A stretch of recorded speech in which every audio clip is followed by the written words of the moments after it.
Olá pessoal, sejam bem-vindos, ao nosso ano letivo, nosso primeiro bimestre 2021, agora no segundo ano do ensino médio, já estamos na metade do caminho aí para concluir.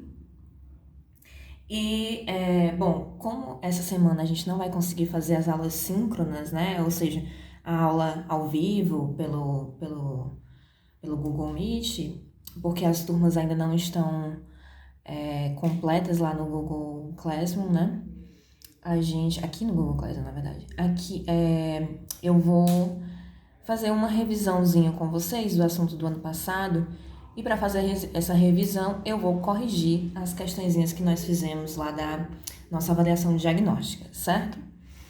Então vamos lá, vou começar pela primeira questão, que ela diz assim: um trem se move com velocidade horizontal constante, certo?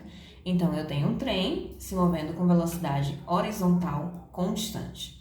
E dentro dele tem o observador A. Deixa eu ver se eu consigo desenhar aqui. Eu tenho um trem, Finge que isso é um trem. A gente vai fingir, imaginar que isso é um trem. E ele tá se movendo aqui, pelo trilho, com uma velocidade constante, certo? Ele nem acelera, nem freia, nem acelera. E aí, dentro desse trem, tem um observador que a gente chama de A, qualquer, e um garoto. Tem um observador A, que pode ser uma mulher, um homem, e um garoto. Então, aqui tem um garoto, que eu vou chamar de G, garoto.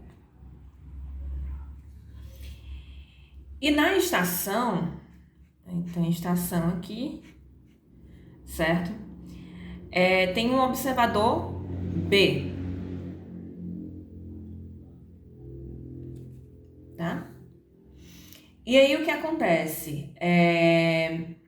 Quando o trem passa por esse observador B, o garoto joga a bola, uma bola que ele tem na mão. Então, o garoto tem uma bola aqui na mão dele.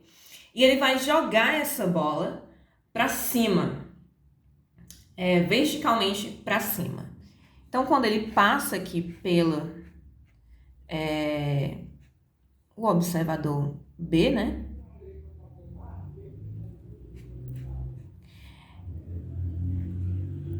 ele vai jogar a bola para cima, tá? E aqui o observador A, bonitinho, dentro do trem. E esse aqui tá se movendo, E aí a pergunta que fica é: desprezando a resistência do A, podemos afirmar que, aí, número 1, ele diz: o observador A vê a bola se mover verticalmente para cima e cair nas mãos do garoto. Ora, se eu tô dentro de um ônibus, por exemplo, tem duas pessoas dentro do ônibus, ambas estão sentadas, paradas dentro do ônibus. Se uma delas resolve jogar, sei lá, o celular para cima, a outra que tá do lado, ele vai ver o quê? Ele vai ver esse celular subindo e descendo, porque a gente está falando de referencial, de repouso e movimento. Ambos aqui, tanto o garoto quanto o observador A, eles estão em repouso um em relação ao outro, porque eles estão sob a mesma velocidade constante. Então, tanto faz, tá parado, certo? Ou com velocidade constante. Eles vão continuar em repouso em relação ao outro. Então, o que ele vai ver é justamente o que acontece, Ele vai ver a bola subindo e depois descendo por conta da gravidade. Então, o item 1 está correto, O observador A, ele vai ver a bola se mover verticalmente para cima e cair nas mãos do garoto. Na proposição 2, ele diz o quê? O observador B, aquele que está fora do trem, parado lá do lado da plataforma, do lado da estação, ele vê a bola descrever uma parábola e cair nas mãos do garoto. O que é uma parábola, gente? Mais ou menos isso daqui, ó, esse movimento. Então, o que é que o observador B vê, né? Ele tá aqui parado, ele vai ver, antes, esse garotinho aqui, ele tava aqui, né? Vamos dizer assim, ele estava aqui. Aí ele jogou a bola para cima. Só que como o trem vai caminhando, ele vai ver que daqui a pouco o garoto tá aqui. Que nem a gente vê duas pessoas dentro de um carro, né? Quando a gente está parado fora desse carro, a gente vê como se as duas pessoas estivessem caminhando, né? Elas estão se movendo junto com o carro. Então é a mesma coisa aqui do garoto. Uma hora ele tá aqui, né? O trem tá aqui. E aí, outra hora, o trem já se moveu e vem pra cá. Certo? Então o trem, ele tá se movendo, né? Ele tava aqui, agora ele já tá aqui, ó. Nessa outra posição. E aí, o que acontece? O garoto tá parado lá dentro. Mas a bola se soltou dele. Então, a bola, ela é como se ela estivesse subindo, mas ao mesmo tempo que ela tá subindo, ela também tá caminhando pra frente junto com o trem. Então, ela sobe, sobe, sobe, mas ao mesmo tempo que ela sobe, ela caminha pra frente junto com o trem. Porque ela também tá numa velocidade constante junto com o trem. E aí, depois ela desce e volta pra mão do garoto, fazendo justamente esse movimento de parábola. E quem observa esse movimento acontecendo dessa maneira é justamente o observador que está aqui, né, fora. Por quê? Porque ele tem uma velocidade diferente do garoto. Então, ele vai ver esse movimento, que ele é acelerado na vertical, mas tem uma velocidade constante na horizontal. Acelerado na vertical e constante na horizontal forma justamente esse formato de parábola.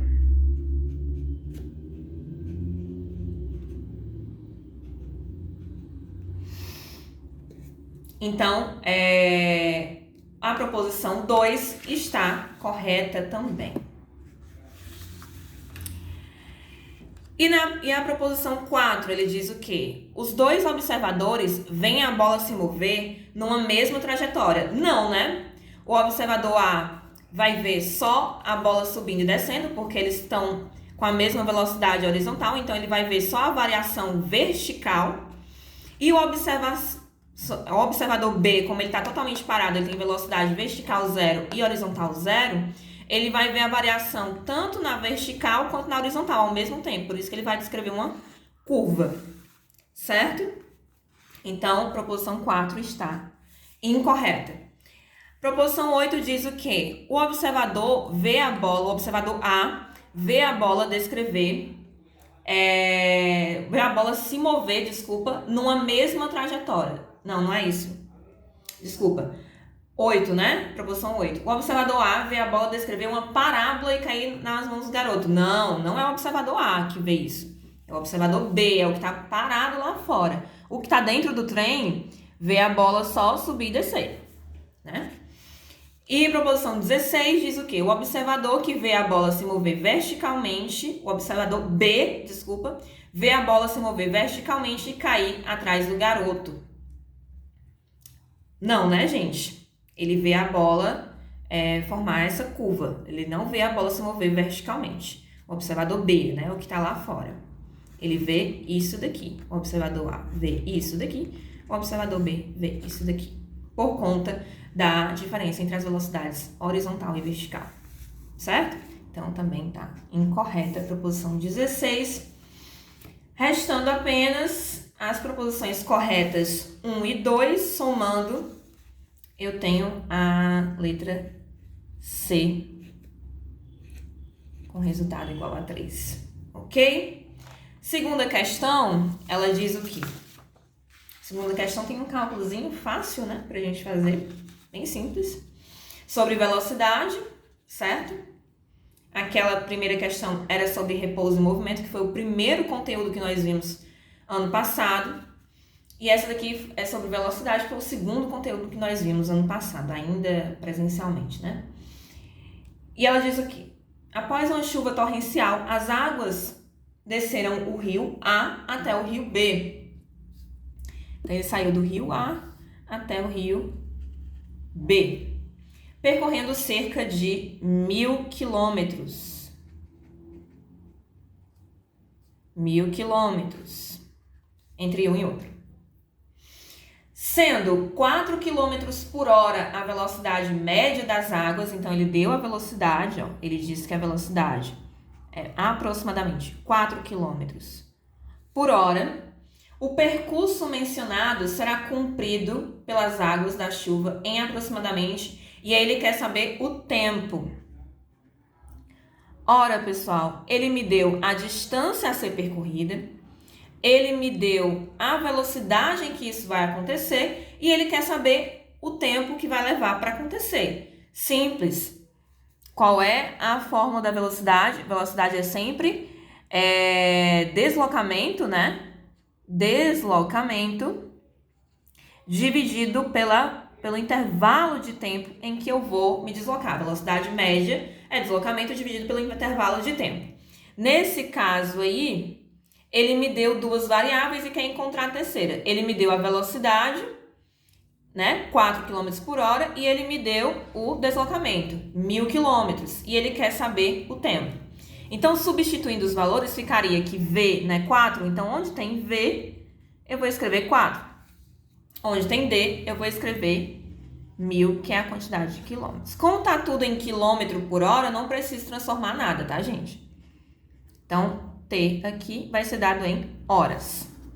E aí, o que eu faço? Passo esse T que está aqui dividindo para o outro lado, multiplicando, e o 4 passo dividindo. Pessoal, sempre que tem uma relação desse tipo, em que a variável ela está aqui embaixo, eu posso trocar ela de lugar com quem está na diagonal com ela. Nesse caso aqui é o 4. Então, eu consigo trocar eles de lugares, aritmeticamente vai estar correto. Eu não vou mudar absolutamente nada no meu resultado. Então, eu posso trocar de lugar. E aí, vai ficar que T vai ser igual ao 1.000, que já estava lá, não mexi com ele, continua, dividido pelo 4 que veio aqui para baixo. Então, 1.000 dividido para 4 dá quanto? Quem não sabe, eu sei que vocês têm problema com divisão. Como é que a gente vai fazer isso aqui? 1 dividido para 4 dá? Não, né? A gente vai pegar o 10. 10 dividido para 4 dá aproximadamente, né? Dá 2. 2 vezes 4, 8. Então, boto o 8 aqui, subtrai, sobra 2 e baixa o 0. 20 dividido para 4 dá, que é 5, né? Dá exato, sobra 0. E aí, esse 0 que sobrou aqui, que a gente não fez nada com ele, a gente joga ele aqui para resposta, tá? 250. Então, o tempo que vai levar para as águas irem de um rio ao outro é 250 horas. Mas lá nas respostas, ele não quer em horas, ele quer em dias.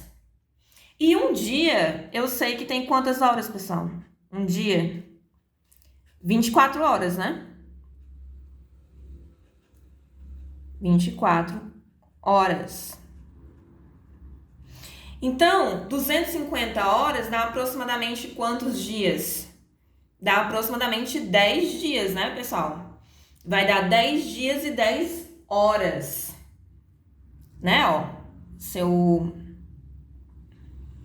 multiplicar 24 vezes 10, então eu vou ter 10 dias, 240 horas. Mais 10 horas, que dá igual a justamente T, né? Que é a quantidade de horas total. Então, vai dar 10 dias e 10 horas. 10 dias e mais 10 horas do 11º dia. Certo? Letra B de bola, aproximadamente 10 dias. Terceira questão, ela diz o seguinte. Também é uma questão agora sobre aceleração média, né? Que também foi o outro conteúdo que nós vimos. E ela diz o seguinte: um trem desloca-se com velocidade de 72 km por hora. Então, ele me deu a velocidade inicial desse trem. E ele disse que quando o maquinista vê um obstáculo à sua frente, ele aciona os freios e para. Então, a velocidade final dele é zero. Se ele para, a velocidade final vai ser sempre zero, tá, gente? Ele não precisa dizer que a velocidade final é zero. Se ele disse que o objeto parou, que o trem parou, então eu já sei que a velocidade final dele é zero. E ele disse que levou 4 segundos para isso acontecer. E aí ele quer saber qual é a aceleração média que o trem imprimiu a aceleração média dos freios, né? Que no caso é uma desaceleração em módulo. Por que em módulo? O que ele pede em módulo? Porque a desaceleração ela é sempre negativa, tá, gente? Então a gente vai encontrar um valor negativo. Por quê? Porque ele está saindo de uma velocidade maior e indo para uma velocidade menor. Qual é a minha fórmula da aceleração? A aceleração média vai ser igual a velocidade final menos a velocidade inicial dividido pela variação de tempo em que essa variação acontece, né? Em que essa mudança de velocidade acontece. Então, a minha aceleração média vai ser igual. Só que aí, no caso, a gente tem um probleminha. A minha velocidade está em quilômetros por hora, mas o tempo está em segundos, certo? Então, o que é que eu tenho que fazer? Eu vou transformar isso aqui para hora? Não, né? Não faz sentido. Faz mais sentido eu transformar de quilômetro por hora para metro por segundo. Por quê? Porque a minha resposta lá nos itens estão em metros por segundo ao quadrado. Então, eu vou transformar esse 72 km por hora para metro por segundo. Como é que eu faço isso? Divide por 3,6. Se fosse para transformar o contrário, de metro por segundo para quilômetro por hora, eu multiplicaria por 3,6, tá? Então, vamos lá, fazer essa divisão. 72 dividido por 3,6 dá quanto? O que eu vou fazer? Eu vou passar essa vírgula uma casa para cá, vai ficar 36 e vou acrescentar um zero aqui, tá? Para não ter que trabalhar com números com vírgula.